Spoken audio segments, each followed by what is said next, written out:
एका छोट्या गावात राहुल नावाचा एक मुलगा राहत होता. घर खूपच गरीब होतं. वडील आजारी, आई लोकांच्या घरात काम करून घर चालवत होती. राहुल शाळेत जायचा, पण शाळा सुटल्यानंतर तो खेळायला जात नव्हता. तो गावाच्या बसस्टँडवर चहा विकायचा.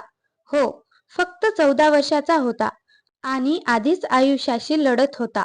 दररोज सकाळी तो शाळेत जायचा आणि संध्याकाळी चहा घ्या चहा असं ओरडत बसस्टँडवर उभा राहायचा.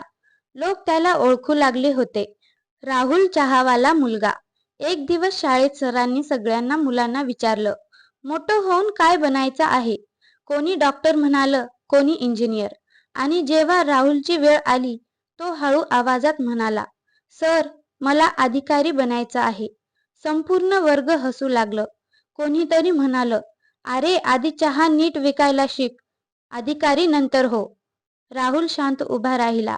त्याच्या डोळ्यात पाणी होतं, पण त्याने काहीच बोललं नाही. त्या दिवशी शाळा सुटल्यानंतर तो नेहमीप्रमाणे चहा विकायला गेला. पण आज त्याच्या मनात एक वेगळीच आग होती. तो विचार करत होता, लोक हसतात कारण त्यांना माझी परिस्थिती दिसते, पण त्यांना माझी स्वप्न दिसत नाहीत. आणि तेव्हाच बसस्टँडवर एक माणूस आला, ज्याने राहुलचं आयुष्य कायमचं बदलणार होतं. तर पाहूया पुढच्या पार्टमध्ये काय होणार.